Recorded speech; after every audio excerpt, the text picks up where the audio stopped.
selamat datang kembali di Pandai, Podcast Nilai Budaya.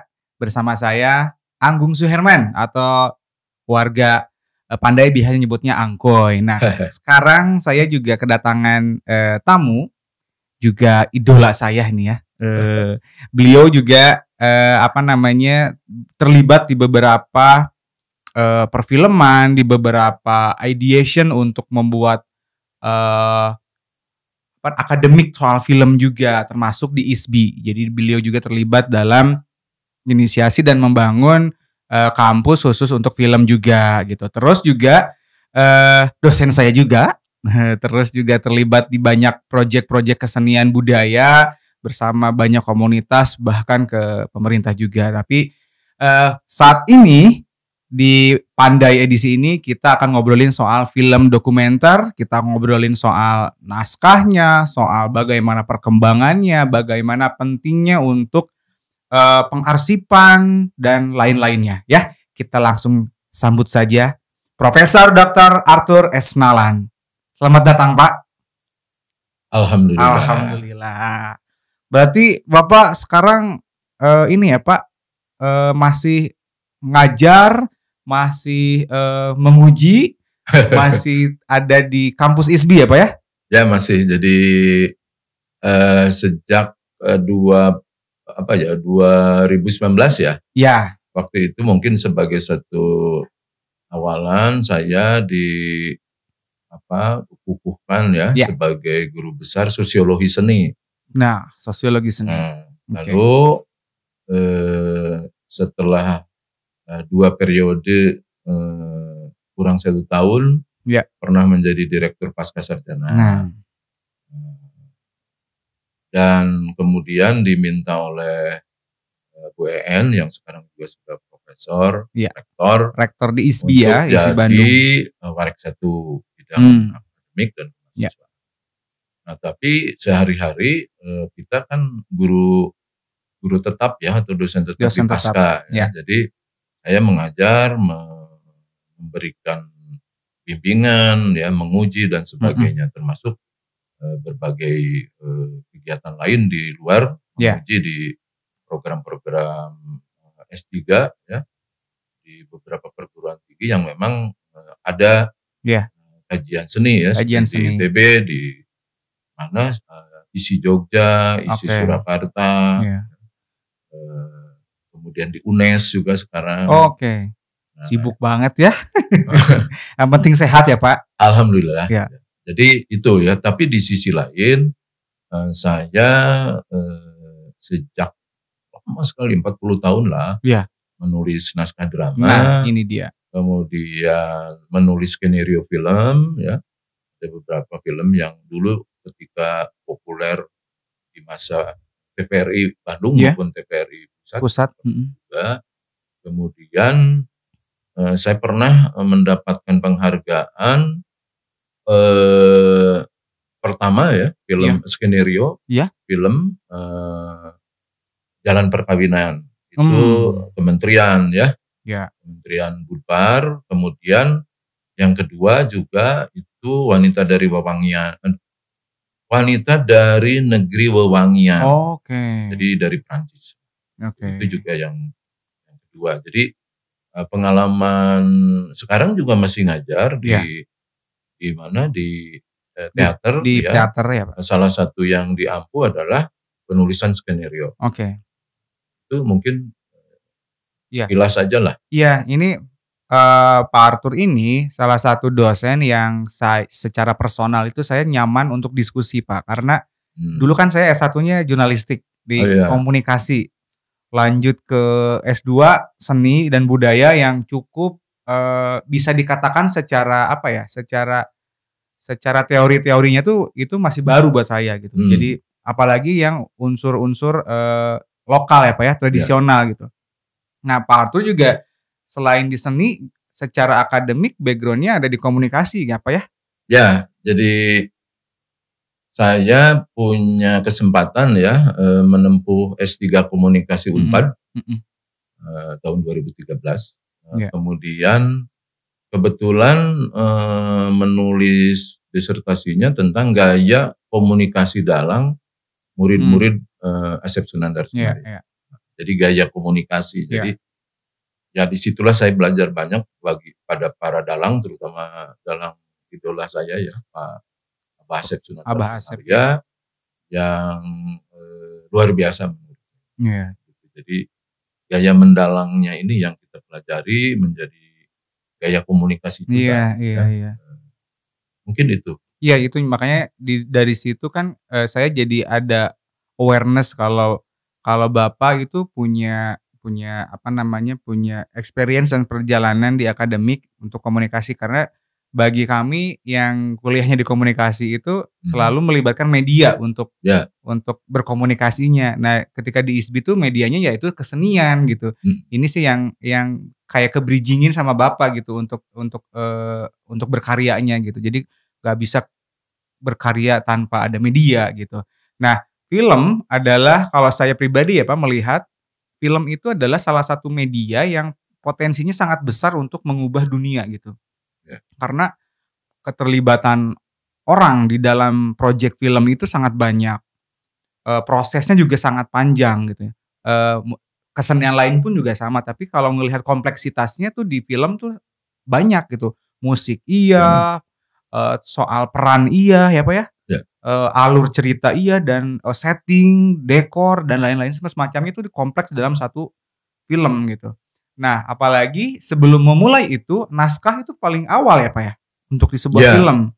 Ya, jadi sebetulnya kalau dari perjalanan saya ada dua hal sebetulnya yang mungkin perlu dicatat bagi teman-teman yang bersemangat untuk menjadi penulis skenario atau penulis skrip ya. Nah, pertama kan yang paling penting itu pengalaman empirik. Jadi penulis itu mau tidak mau dia harus senang berkeliling ya, kemana-mana, mungkin juga jalan-jalan atau apa, eksplorasi bersinggungan dengan lingkungan, dengan masyarakat mana saja sebetulnya ya.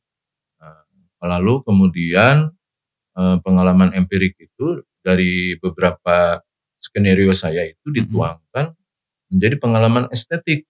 Nah, jadi pengalaman estetik ini yang tanpa pengalaman empirik itu kita sulit ya. Nah, jadi pengalaman estetik itu salah satunya ya produk skenario itu adalah pengalaman estetik, karena walaupun itu dokumenter atau apalagi film drama ya, itu harus berangkat dari pengalaman empirik penulisnya. Nggak bisa tiba-tiba berhayal begitu saja ya, tapi pengalaman itu diolah, diimajinasikan, disusun ya secara terstruktur dengan aturan-aturan, dan tentu saja kita punya message ya. Kalau dikomunikasikan setiap orang ingin mengkomunikasikan pesannya. Nah, gitu. Kita juga sebagai penulis skenario maupun dokumenter, pembuat film dokumenter ingin menyampaikan apa sih sebetulnya misinya, pesannya gitu ya. Kalau nggak ada pesan, ya ngapain gitu ya. Betul. Itu pesan itu menjadi penting. Ya boleh disinggung lah ketika saya pernah diwawancara ketika menang menjadi pemenang utama skenario film Jalan Perkawinan ya. Itu dokumenter ya Pak ya? Awalnya dokumenter. Jadi saya belajar sebetulnya dari pola pikir yang dijalankan juga oleh Mas Gari Nugroho sih sebetulnya ya. Jadi Gari Nugroho ini kita tahu dia awalnya ada belajar film dokumenter. Ada beberapa. Nah, dari dokumenter itu yang paling mudah sebagai setting yang betul-betul kita tahu betul ya. Lalu dimasukkanlah tokoh-tokoh fiktif kita yang mendramatisirnya, kemudian pesannya apa? Salah satu yang saya lihat Garin berhasil itu adalah beberapa filmnya ya. Salah satu yang paling menonjol pada upacara di Yogyakarta. Itu Jawa ya? Daun di atas bantal. Daun di atas bantal. Saya pun mungkin sebetulnya terinspirasi bahwa ketika perjalanan saya, jadi saya ingin mencoba ketika dalam sejarah Glenn Dulles membangun jalan dari Anyer sampai Panarukan, gitu kan? Seperti apa ya? Dibayangkan. Lalu kemudian saya melakukan perjalanan dengan seorang teman yang memang dia sangat menyukai sebuah kendaraan Land Rover. Dia kita melakukan perjalanan dari akhirnya menyusuri jalur itu, kemudian memotretnya dan sebagainya sampai kita sempat sembahyang di Masjid Demak. Kemudian itu setelah udah ada ide untuk menulis naskah tentang itu atau enggak, sebelum sebelum hanya eksplorasi bagian dari eksplorasi tadi ya Pak ya? Pengalaman empirik saya itu tadi ya. Nah, lalu kemudian ketika ada lomba naskah itu, lomba skenario, saya berpikir, ini kayaknya pengalaman saya ini perlu dituangkan nih, gitu ya.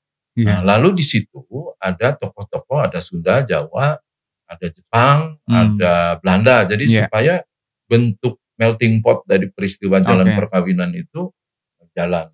Jadi sama menceritakan, tapi ya tentu dibumbui dengan anekdot, dengan identity lokal gitu ya, dan sebagainya, sampai akhirnya dia menyaksikan di Banyuwangi itu ke masyarakat Osing gitu ya, kita juga ke Osing.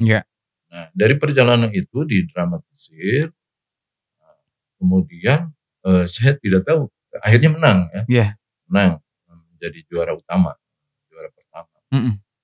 Nah, lalu yang kedua itu Wanita dari Negeri Wewangian itu sebetulnya saya punya pengalaman ketika kita kontingen ISBI itu mengelilingi 7 kota di Prancis oleh Pak Profesor Ganjar Kurnia waktu itu menjadi atas kebudayaan.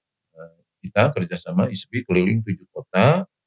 Nah, dari berbagai macam pertemuan visual saya. Ini bagian empirik lagi ya Pak ya? Empirik lagi. Belum ada ide untuk langsung menulis ya? Lalu ada lomba lagi. Nah, kemudian ini saya kan di rumah kolektor wayang ya. Nah, salah satu cerita wayang yang sangat terkenal itu adalah Anak Takon Bapak.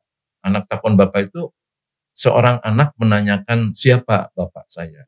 Jadi bicara tentang asal usul sih sebetulnya ya. Pesan itulah yang Anak Takon Bapak itu oleh saya dikembangkan menjadi cerita.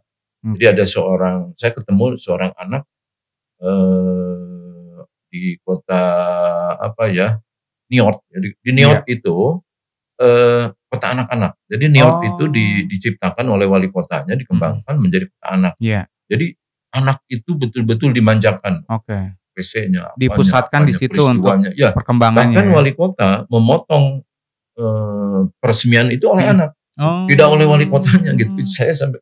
Nah, lalu di situ ada anak namanya Clemence ya, Clemong kalau dalam bahasa. Nah, inspirasi saya ketika saya mau menceritakan si Clemong ini, tapi dia anak Indo.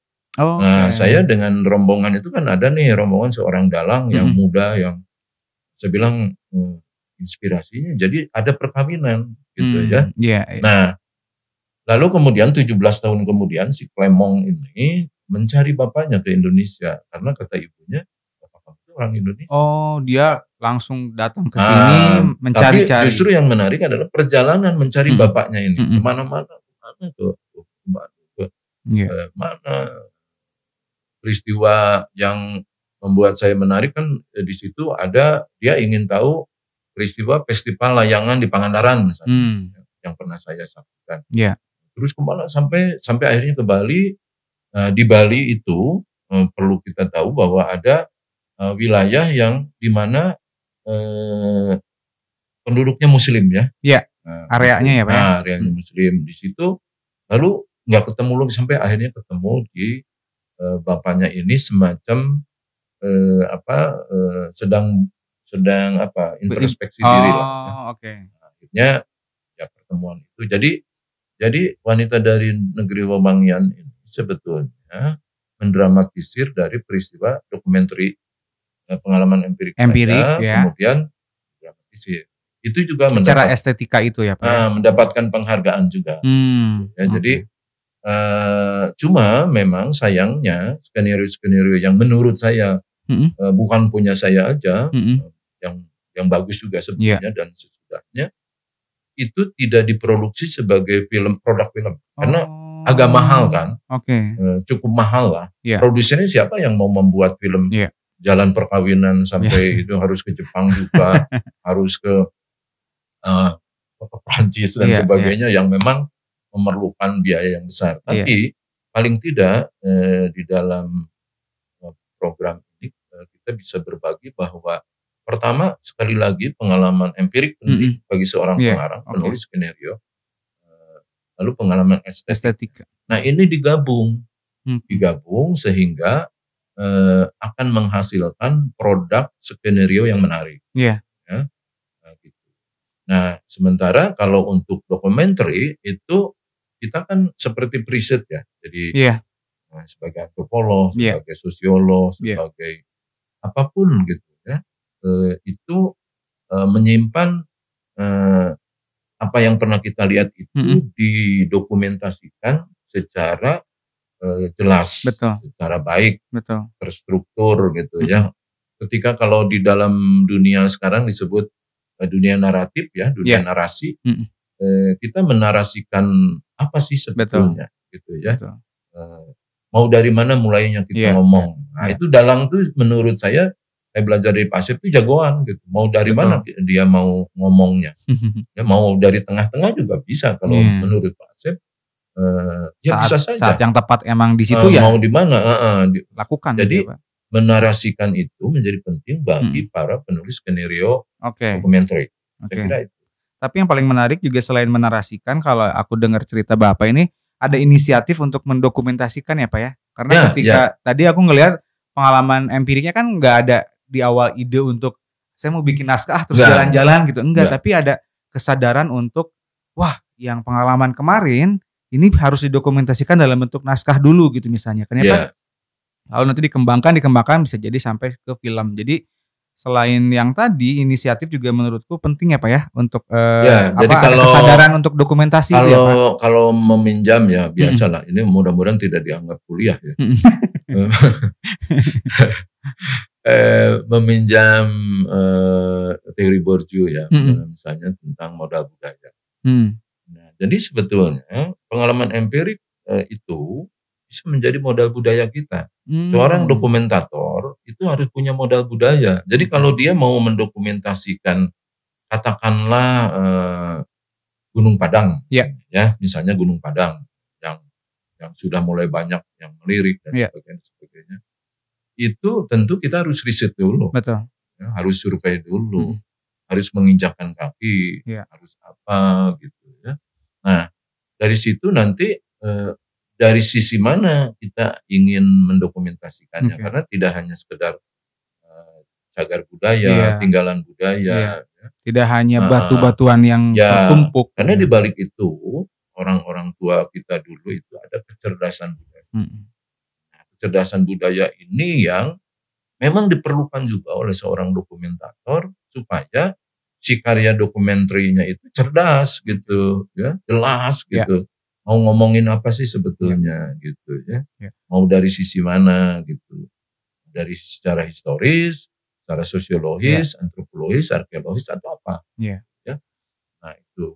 Jadi itu sangat penting untuk bisa dipahami. Lalu kemudian ketika karyanya akan dibuat, kemudian digulirkan, kita sekali lagi minjam lagi ada modal sosialnya. Modal sosial. Jadi kita, selain budaya ada sosial. Ada sosialnya. Ini untuk siapa film dokumenter ini? Karena kalau film dokumenter itu untuk anak-anak misalnya, itu beda. Betul. Mengemasnya beda. Betul. Untuk anak muda ya mungkin beda. Untuk umum beda. Makanya salah satu yang menjadi tantangan pada film-film dokumenter itu adalah menyimpan kenangannya itu, menyimpan kecerdasan budayanya. Untuk siapa ini film ini? Makanya kadang-kala kan ada juga film dokumenter yang kita tonton, ini apa ya, untuk apa ya gitu. Nah, karena jelas ininya, arahnya struktur betul. Narasinya itu nggak jelas, belum jelas. Belum jelas ya. Iya. Struktur narasinya, mulai dari mana kita ingin, makanya kalau di Iowa, di beberapa tempat ya di Amerika, di Utah yang saya lihat, di ininya festival film dokumenter itu sangat memberikan peluang kepada sebetulnya di balik itu ada antropolog, ada sosiolog, ada mungkin dia juga gitu ya sebetulnya merangkap gitu. Jadi pembuat film dokumenter bisa, menurut saya, karena ilmunya juga harus tahu. Iya, betul. Baik ilmu filmisnya, menulis skenario-nya maupun riset kulturalnya. Iya. Hasil dari riset ketika diaplikasikan ke dalam naskah ya, kalau emang dia antropolog ya sesuai dengan cara dia meneliti bidangnya gitu ya. Saya penasaran Pak, apa sih yang menurut Bapak menarik? Tadi kan pernah nulis atau juga memahami tentang naskah untuk teater, untuk film, atau bahkan buku pun ada naskah draftnya mungkin ya Pak ya. Perbedaan-perbedaan dari naskah-naskah itu yang menarik apa ya Pak ya? Jadi begini, saya memakai sebetulnya ya inspirasinya dari teori Aristoteles gitu ya. Karena sejak awal kita dikenalkan oleh guru-guru kita di teater itu ada 3 hal, ada ruang, waktu, peristiwa. Nah ini kunci sebetulnya. Ruang, waktu, peristiwa ini adalah kunci untuk kita melangkah pada penciptaan. Jadi kalau untuk naskah drama yang kebetulan perjalanan saya sekitar 40 lebih, mungkin 40 tahun lebih, dan kemarin sempat mendapat penghargaan naskah drama terbaik ya, DKJ yang Sobrat itu, yang dimainkan oleh tokoh yang kita kagumi, W.S. Rendra. Drama di sini teater ya Pak ya? Teater ya. Kalau di Barat menyebut drama play itu adalah naskah drama, naskah untuk teater. Tapi kalau teater sendiri itu adalah seni pertunjukan, langsung ke pertunjukannya, yang lebih macam-macam. Nah, yang harus diingat ruang, waktu, peristiwa ini adalah di panggung. Jadi ketika kita menulis, saya sekarang mengajar juga, membimbing bahkan ya S1 ada 4 orang, tugas akhir penulisan lakon. Kalau di kita drama itu lakon ya, sering di istilahnya lakon, ya. Itu ruang, waktu, peristiwa ini harus dipahami. Jadi di atas panggung. Jadi pergantian ruang, pergantian waktu, pergantian peristiwa itu semuanya ada dalam sekian babak atau 2 babak, sekian adegan, ya, sekian karakter. Lalu temanya apa? Nah, ini penting untuk dan struktur dramatik. Balik lagi ke dari Aristoteles, kemudian dikembangkan oleh Jacques, ya, jadi seorang teoritikus ya. Itu jadi dari mulai eksposisi, rising action, komplikasi, klimaks, dan konklusi. Ini pegangan sebetulnya. Pegangan. Nah, kalau mengapa skenario, maaf ya, saya mengkritisi yang lagi populer sekarang, misalnya sinetron Ikatan Cinta. Menurut saya terlalu bertele-tele, ya, sehingga ruang, waktu, peristiwanya seperti apa sih, gitu ya. Nah, jadi sebenarnya ruang, waktu, peristiwa itu kalau di drama, kalau di naskah lakon itu di panggung. Tidak ada setting misalnya keramaian di sebuah pasar, itu kalau gitu skenario film. Gitu. Tapi kalau di ini mungkin sifatnya auditif gitu. Wah, keramaian pasar, tapi si adegannya bisa di sebuah tempat kecil di belakang pasar, keramaiannya, keriuhannya Nah, jadi di panggung, pergantiannya di panggung. Nah, sekarang kalau film skenario film, itu bebas, sinetron bebas. Karena apa? Bahasanya bahasa kamera. Nah, kalau ini kan bahasanya bahasa panggung. Terframe ya. Kalau ini bahasa kamera. Kamera itu bisa dibawa, bisa dari, apalagi sekarang ada apa tuh yang dari atas itu sekarang Drone. Oh ya. Dulu nggak ada, belum ada drone ya. Dulu masih sekarang, Jimmy Jeep aja ya. Itu dulu yang digantung itu kemana-mana ya. Drone ya. Itu teknologi yang luar biasa, canggihnya, sehingga pesona-pesona. Nah sekarang kalau balik lagi, kalau tadi disinggung bahwa baik itu dokumenter maupun bukan dokumenter, fiksi lah katakan. Iya. Dengan bantuan teknologi ini ada, jadi pengalaman empirik, pengalaman estetik. Dan ada ekspresi estetiknya, artistiknya. Oke. Apa? Ya itu, karena film itu bicara dengan gambar, bicara dengan visual, bicara dengan rupa, gitu ya. Ya harus menarik, harus menarik, harus. Jadi kalau pakai drone itu suasana-suasana yang tidak terbayangkan itu bisa tergambar. Seperti mata burung ya itu nampak ya. Adegan apa, termasuk dalam dokumenter, gitu ya. Mungkin akan lebih menarik. Kita lihat salah satu yang saya sering tonton itu adalah National Geographic. Yeah. Nah itu kan satu produk dokumenter sebetulnya. Betul. Ya? Nah, tapi udah jagoan yang bikin skenario-nya, yang bikin gambarnya, yang ngeditnya, yang memberi musiknya. Jadi ketika nonton salah satu dokumenter dari National Geographic, kita tuh sebetulnya Indonesia bisa begini, betul, gitu ya. Betul, Pak. Gitu. Tapi itu kan produk orang, produk luar. Tapi kita bisa belajar. Nah itu yang nampak perlu disikapi oleh teman-teman muda yang tengah menginginkan ya belajar menulis skenario yang baik untuk dokumenter maupun untuk komersial lah sekarang ya. Jadi balik lagi jadi ruang waktu peristiwa, pengalaman empirik, pengalaman estetik dan ekspresi tadi ya artistiknya. Ekspresi artistiknya. Sehingga kan itu nanti kalau dokumenter itu bisa dikategorikan, oh ini dokumenter budaya, oh ini dokumenter bisa saja ya budaya dalam konteks yang luas atau juga seni tertentu. Betul. Ya, nah, misalnya ada anak-anak film waktu itu saya masih sempat mengajar di film penulisan skenario. Ketika mana itu waduk mana yang di mana Sumedang Pak? Tuh Jati Gede. Saya sampai lupa ya. Jati Gede ditenggelamkan. Ya. Itu anak-anak tuh dikirim ke sana. Oke. Survei, bikin 2 film.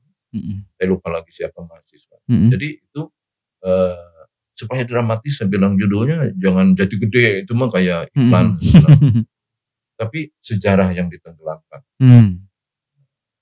Karena memang ketika Jati Gede tenggelam, hilang, maka ada sejarah penduduk desa, ada kabuyutan-kabuyutan hilang. Ya, di situ. Dan orang-orang ini menjadi mencari sosok baru sebagai orang-orang desa di Congkeang, dipindahkan ya. Itu kan tidak mudah.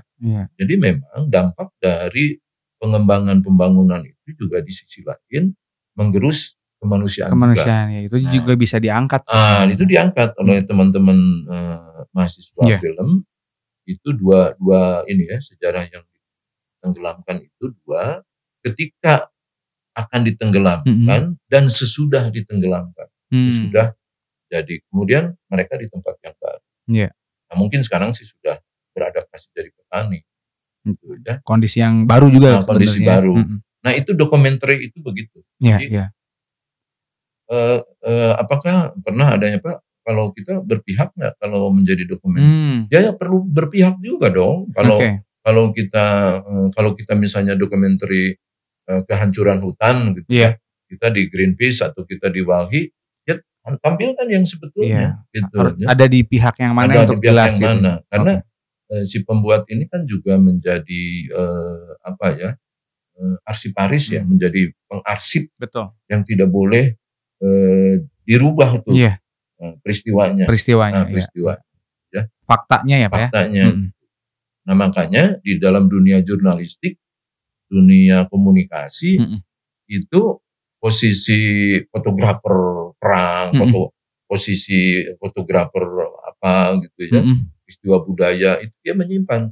Misalnya Cepas ya, kita tahu fotografer orang Jawa kemudian jadi katakanlah di ini oleh Belanda diasuh menjadi fotografer Borobudur. Itu kan menyimpan, ya menyimpan, membekukan foto. Nah, film dokumenter juga sama. Jadi film dokumenter memberi peluang untuk siapapun pelakunya itu menyimpan tadi yang saya contohkan Jati Gede. Nah, mungkin banyak lagi yang lain. Saya kira gitu. Yang tadi menarik tentang ekspresi artistik, tentang estetika, karena kalau kita sepenuhnya mengarahkan kepada estetika, tapi tanpa melihat maknanya juga mungkin itu juga harus dipertimbangkan ya Pak ya. Pemaknaannya misalnya, wah ini ada teknologi baru drone gitu, jadi semuanya drone gitu ya Pak ya. Karena bagus nih estetikanya gitu, tapi kan harus dipertimbangkan soal maknanya juga gitu ya Pak ya.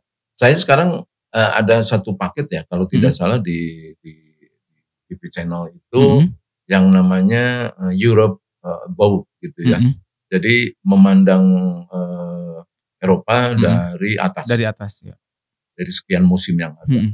Nah itu betul-betul profesional. Jadi apalagi melibatkan orang-orang yang misalnya menjaga ini, menjaga itu diwawancara juga. Nah itu di dokumenter itu boleh ya ada wawancara. Jadi dia menjelaskan oh ini begini, ini begitu. Nah itu sudah 4 ya, ada Spanyol, ada Inggris, kemudian Jerman, kemudian apalagi ya. Nah itu program yang mendidik karena di sana itu kan dokumenter ini hubungannya dengan edukasi ya, edukasi budaya, kultur. Jadi kita jadi tahu, saya bilang kalau kita bikin kayak begini siapa ya? Karena produser tidak ada yang khusus bikin film-film dokumenter ya. Tidak ada. Paling ya tugas-tugas mahasiswa IKJ, mahasiswa ISBI, mahasiswa media rekam Jogja gitu ya. Solo nggak ada yang khusus DKV Bali. Jadi nggak ada yang khusus kayak tadi kayak National Geographic, kayak itu juga mana yang program TV channel itu ya, Europe Above. Jadi padahal kalau kita ada misalnya di channel yang lain tentang Indonesia gitu ada juga, tapi yang buat orang Barat. Betul. Tentang dokumenter binatang-binatang ya, tentang ini dan sebagainya. Padahal luar biasa. Tapi sudah ada beberapa ya. Iya, udah ada meskipun belum banyak gitu ya Belum Pak banyak, sudah ada. Iya. Termasuk di BPNB Jabar juga ada film-film dokumenter ya. BPNB kan juga punya program gitu. Semangat ya untuk menghadirkan kearsipan. Kalau saya sih di sini kan harus mengarsipkan berbagai macam kekayaan di sana ya, baik tinggalan budaya maupun budaya-budaya baru sebetulnya. Karena budaya baru ini juga bergerak. Betul. Jadi kalau ada pusat arsip, pusat dokumenter gitu ya, itu kadangkala ya kalau saya sempat diundang kemudian kita ngobrol dengan Malaysia sebagai contoh. Di sana ada Aswara, Akademi Seni Warisan Malaysia. Oh, fokus di warisan ya Pak? Fokus di warisan ya, mungkin seperti di sini. Ya. Tapi di sana yang menggiurkan kita, pertanyaan muncul, kampusnya saja 10 hektar. Ya, kemudian perpustakaannya itu 8 tingkat. 8 lantai. Di sana di atas itu ada bioskop untuk memutar dokumenter. Tapi sebetulnya, maaf, dokumenter apa sih yang ingin disampaikan oleh Malaysia? Ya itu tadi seni yang dianggap seni warisan Malaysia. Gitu ya. Tidak banyak. Lalu saya berhayal, wah kalau Indonesia nanti kalau pusat warisan budaya Indonesianya di mana? Iya. Ya paling di kantor-kantor seperti itu kan relatif. Betul. Tidak sama. Iya. Gitu ya. Ambil contoh saja, saya pernah begini ya. Kalau di negara maju, bukan berarti kita nggak maju, tapi yang lebih maju, ada lembaga-lembaga kebudayaan. Betul, khusus ya Pak. Ada khusus Erasmus Swiss, Italian France, ada mana Jepang, ada Japan Foundation, ada Goethe Institute, ya. Nah, saya pernah bicara termasuk di Dewan Kebudayaan. Gimana ya kita usulkan, apalagi dengan undang-undang pemajuan kebudayaan, kita usulkan adalah kalau di setiap KBRI Indonesia itu ada misalnya karena sudah terkenal mendunia, ya, dua yang terkenal mendunia itu Raden Saleh saya bilang, ya, atau Ronggo Warsito. Kenapa mereka tidak ditabalkan sebagai kayak Goethe Institute gitu, misalnya Ronggo Warsito Institute gitu. Waduh, nah ini kepada siapa yang harus disampaikan? Dia bilang ya udahlah. Kalau saya sih sudah menyimpannya di dalam cerita saya, gitu ya. Jadi seperti yang Indonesian Heritage itu di naskah yang wanita dari negeri Wawangian itu ada semacam komunitas, ada seorang ibu katakanlah idola yang saya bayangkan, dia mengelola itu Indonesian Heritage. Karena kita juga punya buku Indonesian Heritage sampai berapa ya? Sekarang 12. 12 ya. Edisi. Tapi itu kan harus diperbaharui. Betul, diupdate ya Pak. Diupdate. Kalau buku saja tidak cukup, dokumenterinya. Nah, sebagian pada saat dulu muncul dokumenter dari Ford Foundation yang bekerja sama dengan Smithsonian Museum Institute, sebagian besar seni pertunjukan Indonesia ada di sana. Sebagian besar ya Pak ya? Sebagian besar. Karena mereka memodali kita, membentuk dulu MSPI. Saya ikut, dan sebagai MSPI, Masyarakat Seni Pertunjukan Indonesia. Ada seminar, ada riset, ada jurnal, ada buku, ada dokumenter. Lalu kemana sekarang proyek itu sudah selesai? Ada di Smith. Masih ada di sana. Ya. Sama seperti saya suka ini, misalnya di Indies Gallery, kalau kita lihat di pasti ada di museum mana ya Pak ya? Belanda. Data kita ada di sana loh. Tapi saya juga kagum pada para seniman, sebetulnya bukan senimannya, pastor atau mungkin juga yang rajin mengarsipkan. Tapi dengan bukan foto, tapi dengan gambar, dengan sketsa. Nanti aku bisa lihat ya di Indies. Saya misalnya PA Van der Leeds, ya, dia seorang Belanda yang rajin ada tari bedaya, ada topeng, ada apa. Nah itu juga satu bentuk dokumenter. Jadi di kita juga sebetulnya para drawing yang itu perlu belajar ke orang Belanda. Jadi kan kadang-kala lebih nyeni ya kalau dokumenter itu digambar. Betul. Ya, ini soal konsumsi kita lebih enek di visual ya Pak ya? Ya gitu, lebih visual. Ya memang visual yang menarik. Kan kita lihat dokumenter itu yang menarik itu secara gambar, narasi gambar, ya. Gitu. Ini yang ada beberapa poin, 2 poin nih yang aku cukup khawatir. Tapi ini menarik untuk kita obrolkan. Kayak tadi film dokumentasi atau dokumenter yang lebih cenderung ke edukasi ya Pak ya, dibandingkan dengan film-film yang fokus pada entertainment gitu. Secara produser, secara sponsor mungkin lebih banyak ke yang hiburan gitu. Nah, sementara kita sekarang itu melihat mungkin di beberapa orang melihat ya yang edukasi itu bukan urusan produser gitu atau bukan urusan sponsor gitu. Tapi satu sisi juga ini penting gitu untuk edukasi, untuk warisan budaya dan lain-lain gitu ya Pak ya. Nah, sebenarnya ada di mana sih Pak kelemahannya di Indonesia ini ya Pak tentang yang harus terlibat besar di industri film dokumenter gitu, tentang budaya, tentang alam gitu. Ya saya kira tentu saja salah satu komponennya ada di, kalau dulu kan Dirjen Kebudayaan ya. Sekarang Dirjen Kebudayaan itu dengan meluncurkan pemajuan kebudayaan, ya, kemudian juga ada dana abadi kebudayaan yang sekarang mau dilakukan, bikin film, bikin apa, usulan, proposal, dan sebagainya. Tetapi sebetulnya itu salah satu pilihan. Hanya salah satu salah aja satu. ya Pak? Kalau saya berpikirnya begini, BBC di London ya, di BBC itu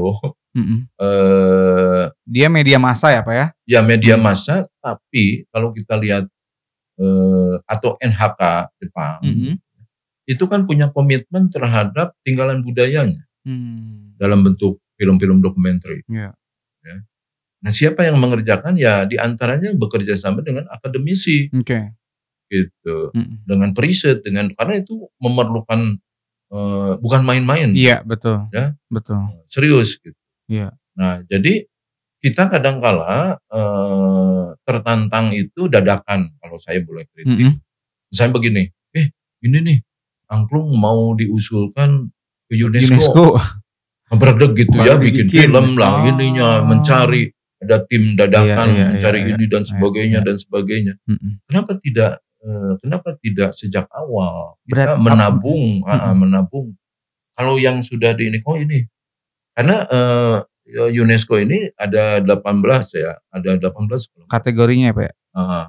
Itu salah satu indikatornya kalau sudah diakui UNESCO, what next? Lalu apa? Harus ada itu gerakan pengembangan inovasinya. Bukan berarti ketika didaftarkan udah aja Pak ya. Wah itu berarti mati. Gitu. Artinya karena 5 tahun dievaluasi. Terus di wayang ini bagaimana monitor. Makanya saya bergeraknya ini kalau ada yang menanya ini saya bikin ini begini, ini angklung. Makanya kalau di Kota Bandung ini kan terus saja supaya ada gawe gitu ya. Aya gawe gitu ya. Iya. Kita ini ada kerja untuk lanjutannya what next. Misalnya sekarang di sini itu kan ada gawe, ada program ini sosialisasi, ada program apresiasi, ada program macam-macam. Nah, itu juga wayang misalnya sekarang di riset wayang itu sudah mulai bagus ya. Tulisan juga buku. Udah mulai banyak ya Pak ya? Banyak untuk wayang, banyak batik apalagi ya, karena batik ini punya pesona artistik yang dipakai oleh kaum perempuan. Kadangkala itu membantu juga. Jadi posisi gender ini membantu di kita. Ada pusat batik, ada museumnya, ada apa. Dan biasanya patronase di kita itu adalah ibu-ibu pejabat. Ya. Jadi saya berharap sebetulnya siapapun patronase pelindung dari para seniman, para pengrajin batik ini bukan hanya pengusaha, tapi juga terlibat pada gerakan kesadaran untuk menyimpan itu ya. Menyimpan itu. Jadi karena itu kita dengan menyimpan, mengenakan itu juga sebenarnya kita melestarikan ya Pak ya. Karena betul. Menggunakan di sehari-hari gitu ya Pak ya. Kan kalau ada teori antropologi yang mungkin sudah lama itu dilupakan ya. Jadi kan ada yang disebut living tradition, tradisi yang hidup. Nah, tradisi yang hidup ini sebetulnya perlu terus dikembangkan, dihidupkan. Tapi tentu dalam format, kalau saya mengacu kepada konteks sekarang di dunia seni tradisi itu ada ungkapan meendung ka waktu mi bapa ka jaman. Artinya itu fleksibel, jadi tidak kaku. Tradisi itu tidak kaku, tidak statis. Tradisi itu bergerak terus, ya, bergulir terus dengan zamannya. Betul. Jadi ruang waktu peristiwanya itu nyambung. Orang dulu memaknainya begini, orang sekarang mungkin memaknainya begitu. Kenapa Korea bangkit? Karena dia sudah menyadari tadi ruang waktu peristiwanya. Tetapi go internasional itu ada kementerian khusus. Ada divisi atau pihak yang memang fokus ke akan melestarikan, mengenalkan ya Pak ya, mengembangkan terhadap budaya itu, warisan itu. Oke, itu juga sebetulnya tadi ya itu tidak hanya di sini, tapi juga komunitas-komunitas perlu didorong untuk sampai juga. Memang sekarang ada generasi mencintai tinggalan budaya, mencintai apa. Ada, saya pernah juga di wawancara, ngobrol. Bagus lah saya bilang kalau anak muda peduli ya pada tinggalan budaya dan sebagainya.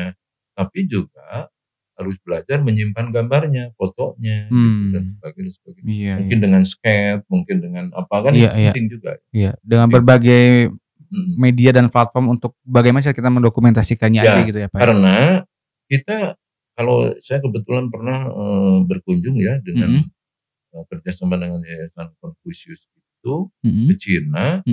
Itu di Cina itu di setiap kota ada museum. Pasti ya Pak. Pasti. Di waktu itu di Hebei. Hebei itu kota kecil lah bisa dikatakan. Tapi museumnya, tamannya ada 7, museumnya juga ada beberapa. Museum itu dikelola oleh komunitas, bukan oleh pemerintah. Artinya kota ini punya kebanggaan tersendiri gitu, dari tinggalan budayanya, keramiknya, kalender kuno, lampion, apapun gitu ya, yang ada di kota itu. Nah, yang menarik, mereka sudah ruangannya mungkin seperti ini, tidak terlalu besar, tapi yang menarik adalah si guide-nya itu dia sudah modern. Di sini guide-nya sudah pakai bahasa Inggris, ya kita juga diberi, pengunjung itu diberi, jadi kita bisa diskusi. Ya ada juga, kita juga punya teman yang mengerti bahasa Cina ya. Jadi mereka itu sudah sadar bahwa kearsipan itu menjadi penting. Nah, makanya mengapa apa itu yang terkenal itu sekarang warrior pasukan Raja Cina yang ribuan itu, yang terakota itu. Kenapa? Karena terus di blow up. Betul. Di blow up gitu ya. Dipelajari, antropolognya terjun, ini dokumentasinya luar biasa. Lalu masuk ke program global, global, mau di mana, mau di programnya. Sehingga betul. Gitu ya. Kalau saya pribadi tuh jadi ngerasa soal terakota ini ya Pak ya, jadi ngerasa wah ini negara Cina itu dia punya sejarah yang sangat besar, kuat gitu. Makanya kan kalau kita kalau kita sering, sekarang saya merenungkan mengapa Rasulullah SAW menyampaikan bahwa belajarlah ke negeri Cina. Maksudnya bukan kita ini, tapi Cina memang Rasul waktu itu sudah tahu bahwa walaupun dia tidak ke Cina, tapi dia tahu bahwa Cina itu punya peradaban, peradaban tinggi yang perlu dipelajari. Gitu kan? Roma juga demikian. Mana semua waktu itu dibandingkan pada masa Rasulullah, tentu saja kerajaan-kerajaan negara Cina, India, Roma, Yunani itu punya peradaban tinggi. Nah, dan terdokumentasikan ya Pak. Dan terdokumentasikan. Bahkan sekarang dicari juga ya tinggalan-tinggalan budayanya sampai kemana. Betul. Museum-museum juga banyak. Kemudian referensi dibikin buku dengan foto-foto yang menarik dan sebagainya. Nah, itu sebetulnya memerlukan konsep bersama. Ya salah satunya ya bagi anak muda belajar mendokumentasikan, mengarsipkan, gitu. Itu penting. Ya, karena kalau menurut Bapak kesadaran kita tentang pengarsipan masih kurang nggak sih? Kalau menurut saya masih kurang sih dengan jumlah film dokumenternya. Ya, misalnya gitu, Pusat Arsip Nasional. Ya, tempatnya juga gitu ya Pak. Tetapi Pusat Arsip Nasional itu kan juga punya keterbatasan anggaran. Nah, artinya pemerintah sebetulnya kalau kita sadar pada milik kita, pemerintah, budaya kita hebat, budaya kita luar biasa. Pusat Arsip Nasionalnya kembangin dong. Jangan hanya jargon ya Pak ya. Iya, tidak hanya jargon. Jadi ya beli biaya yang memadai. Karena mendokumentasikan itu sesuatu yang tidak main-main. Betul. Jadi anggarannya ya tidak terbatas gitu ya. Kalau perlu ini untuk ini. Karena yang saya tahu dari beberapa informasi teman-teman yang ikut festival film misalnya diundang ke Korea. Jadi di Korea itu para pengusaha dengan pemerintahnya itu sudah CSR lah kalau di kita. Itu kesana arahnya Pak ya. Ke arah sana bikin film ya. Satu film yang berkualitas, 9 yang film yang komersial. Komersial pun sebenarnya mengenalkan budaya Korea ya Pak. Juga kalau kita lihat Korea itu mengenalkan kultur. Iya benar Pak. Dokumenterinya kuat. Iya benar. Mau makanan, mau pakaian, kendaraan, mau arsitektur, betul, mau betul. banyak sekali. Betul. Ada film yang seriusnya. Betul. Ya, gitu. Misalnya kita kan bisa lah film dokumenter yang serius digarap ya. Yeah. Makanya salah seorang dokumentator yang saya kagumi jadi sahabat Mas Bira Negara itu kan menang setiap dokumenternya itu waktu itu tentang Sinuwun ya. Pakubuwono. Yeah. Dia ya nggak tahu mungkin itu persoalan komunikasi lagi. Jadi beliau meskipun orang Bali tetapi bisa diterima oleh Pak Sinuwun Pakubuwono. Itu dokumenterinya menang kan di FFP itu. Itulah sampai mana apa yang dimakan Sultan, bagaimana tidur Sultan, bagaimana kebiasaan Sultan di balik panggung, di balik kehidupan dia sebagai raja. Wah itu luar biasa. Karena dia dapat akses. Gitu. Nah ini balik lagi ke komunikasi. Ketika kita ingin mendokumentasikan tokoh misalnya, ya, itu harus ada deal, harus ada komitmen dengan ininya. Gitu, ya.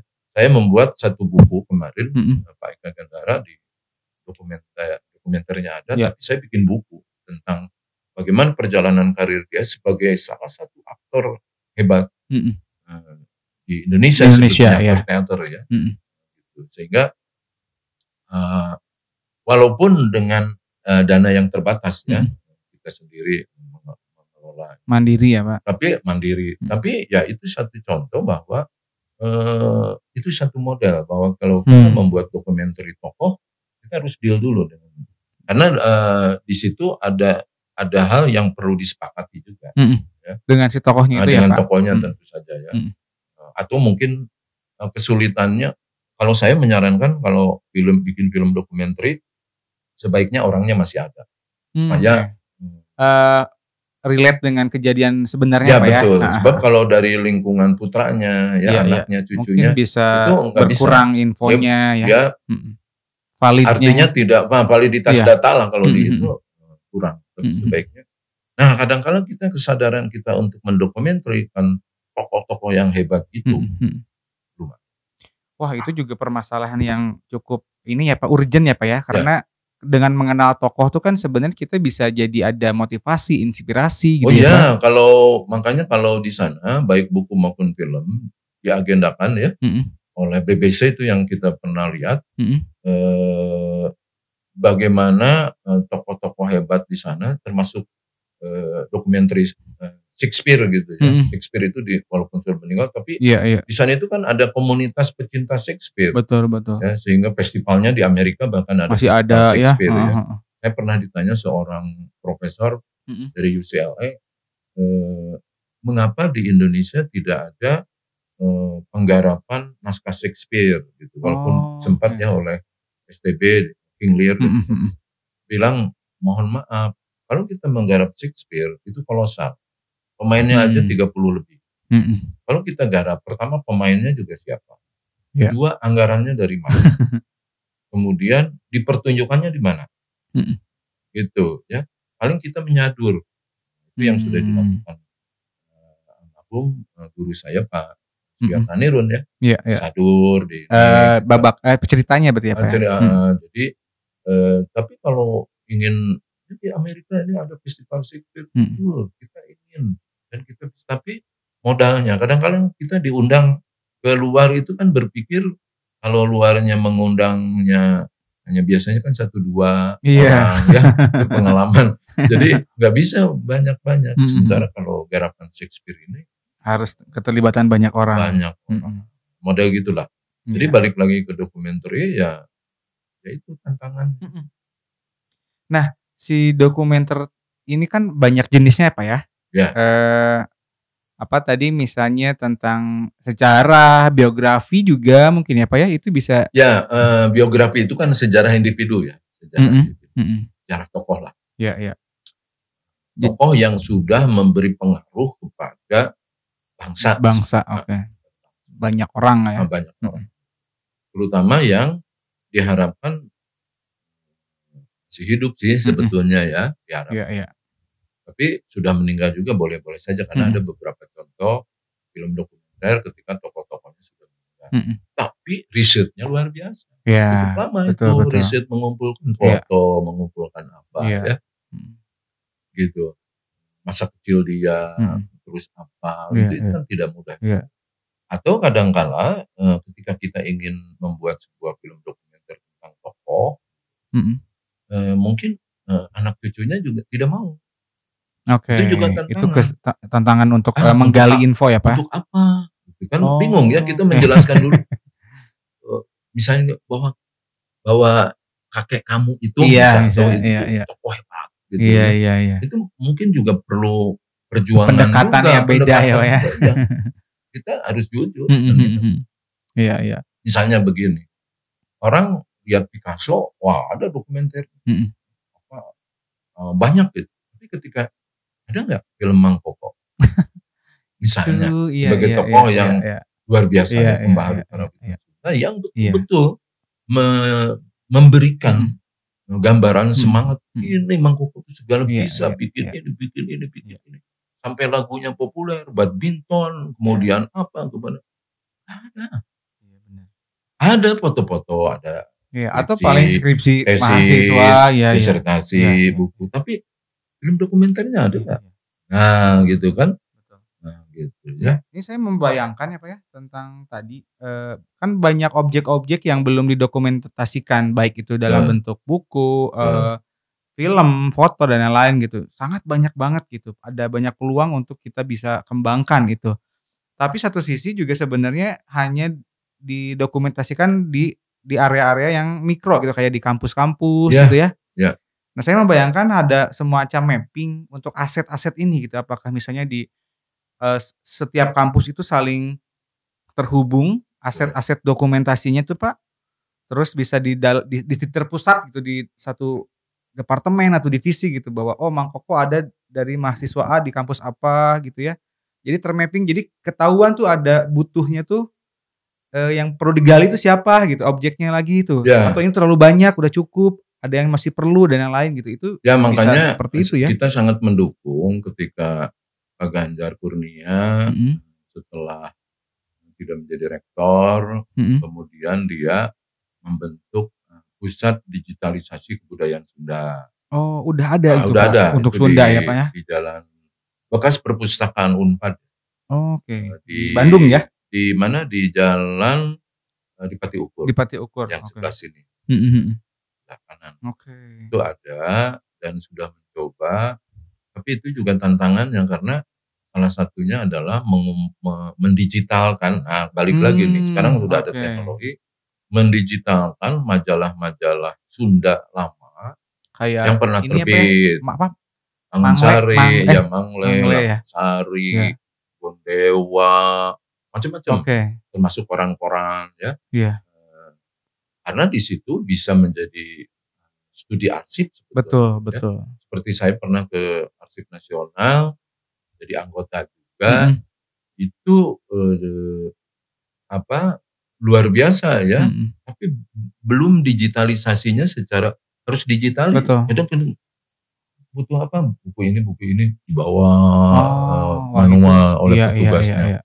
Kita itu ya kalau fisik kan ada durasi ininya Pak ya, kekuatannya ya, bisa nanti rusak atau apa gitu. Kalau di museum-museum tertentu ya, kita juga pernah ke museum-museum di luar, di Cina aja lah yang paling itu sudah teknologinya sudah digital gitu. Kita mau melihat apa, jadi ketika kita masuk aja kan ada tuh di komputernya itu. Kita jadi seperti membuka buku, oh ini saya mau ke sini. Kita kan belum. Itu juga. Jadi balik lagi ke dunia digital menjadi sangat dukung, apalagi sekarang dokumenter itu dengan berbagai macam peralatan teknologi canggih ya, bisa lebih menarik. Ya ini catatan saya juga, ternyata teknologi itu seharusnya bisa memudahkan proses pendokumentasian ya Pak ya? Ya sangat sebetulnya. Harusnya seperti itu gitu. Harusnya jadi semakin kesini, semakin lama tuh semakin banyak gitu yang terdokumentasikan gitu ya. Betul. Jadi tapi itu memang kembali lagi kepada salah satunya adalah komitmen. Jadi kalau di sini sekarang ada ruang-ruang yang bisa berdialog, itu adalah komitmen. Betul. Itu menjadi penting. Betul. Sehingga kita mendapatkan berbagai macam kemungkinan keyakinan, informasi, tapi juga harus ada target capaian. Target capaian ya misalnya, di sini ada film dokumenter targetnya apa dulu. Goals-nya apa nih? Ya. Oke, ini dengan pertanyaan terakhir deh. Aku di catatan aku nih ya Pak ya, naskah itu menjadi kunci utama Pak untuk mendokumentasikan, baik itu dalam bentuk buku pasti, video juga, film, foto pun kita perlu semacam draft naskahnya gitu. Kita tuh mau mendokumentasikan apa, goals-nya apa itu tetap harus ada dalam bentuk dia draft naskah gitu. Nah, untuk memulai nih Pak, untuk warga Pandai, untuk sahabat budaya lainnya nih, kita coba cari tips. Minta tips ke Bapak nih, ke Pak Arthur untuk memulai mendokumentasikan lewat naskah. Karena kalau dari catatan aku naskah nanti tuh bisa berkembang banyak ya Pak ya? Bisa. Hanya dari naskah bisa jadi ke teater, itu juga bentuk dokumentasi gitu yang dalam bentuk pertunjukan gitu ya. Bentuk film, foto, video dan lain-lain gitu. Jadi naskah itu jadi core-nya ya Pak ya? Ya, jadi naskah ini skrip atau naskah atau play ya atau apapun itu multifacet ya. Jadi banyak wajah. Betul. Banyak cara untuk membuatnya karena ya tergantung kita mau membuat kalau film dokumenter tentu saja kita harus menjaga originalitasnya dan mau apa sih kita. Iya. Kemudian kalau mau didramatisir, ini tinggal memasukkan tokoh-tokoh fiktif ciptaan kita seperti yang saya contohkan di gua, awalnya ingatan kemudian bikin dokumenter dan sebagainya. Lalu untuk drama apalagi ya itu harus mempelajari dulu rujukan-rujukannya, apalagi untuk novel juga gitu ya. Saya punya 2 novel yang bertutur tentang itu ya. Termasuk pengalaman ke Italia ya, ke Yunani sama itu juga masuk di dalam. Jadi memang mungkin kalau kita ini kan anak muda tuh senang jalan-jalan ya. Betul Pak. Nah ketika kita jalan-jalan itu ya boleh mencatat, boleh boleh tapi itu akan menjadi sumber penciptaan baru itu. Oleh kita. Jadi memulainya dari mana? Ya pertama kita mulai mencatatkan apa yang mungkin kalau dulu diary ya. Boleh, kenapa tidak gitu ya. Apalagi sekarang kan bisa bisa disimpan voice note gitu ya Pak ya. Ngomong, saya juga baru ngomong gini-gini ternyata bisa dipindahin gitu ya. Nah kan luar biasa dulu nggak ada gitu ya. Nah gitu. Jadi boleh apapun. Jadi menggunakan itu. Kemudian yang pemula itu biasanya kan ya itu tadi storyboard. Jadi membuat storyboardnya. Mau apa sih kita?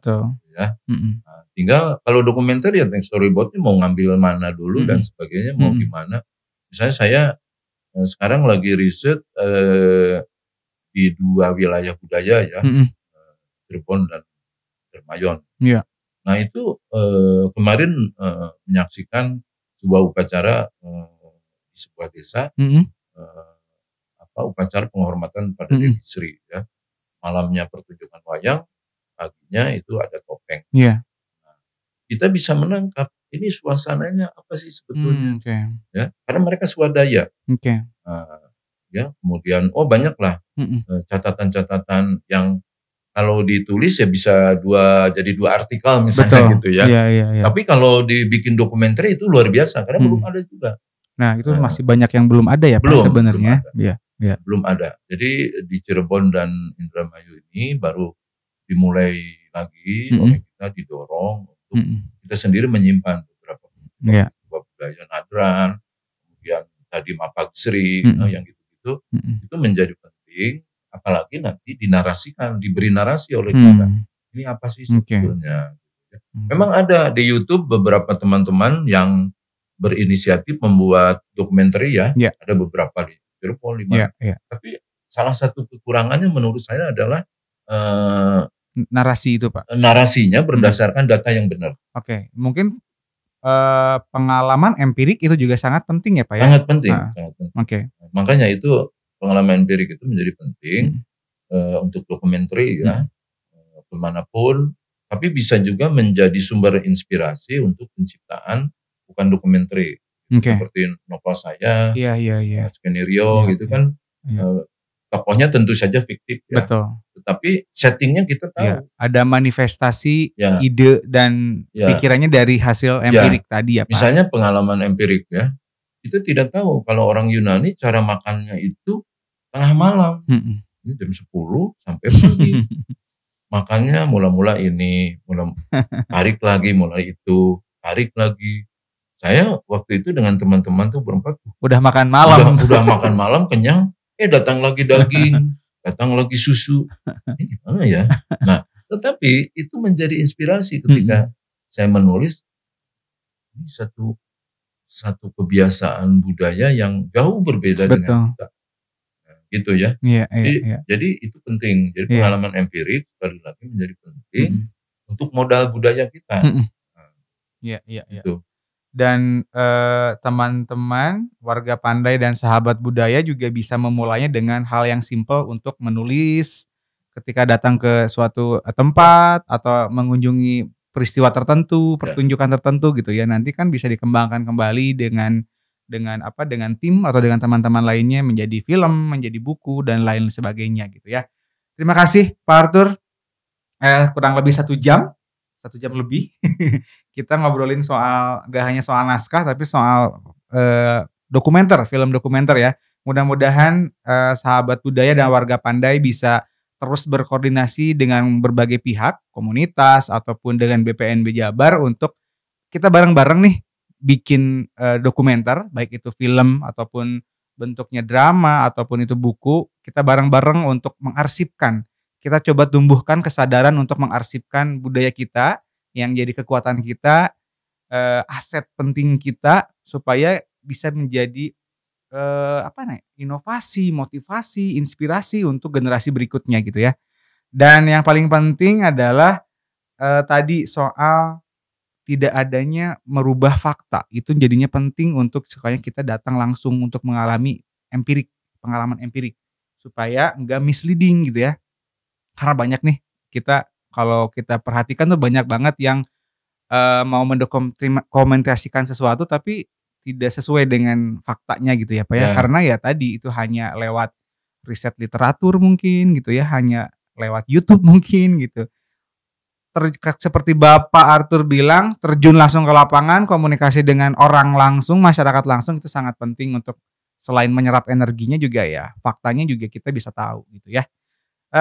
Semoga podcast Nilai Budaya hari ini bisa memberi juga manfaat untuk terus berkarya ya, untuk mendokumentasikan budaya-budaya kita supaya kita bisa ikut membantu melestarikannya juga ya.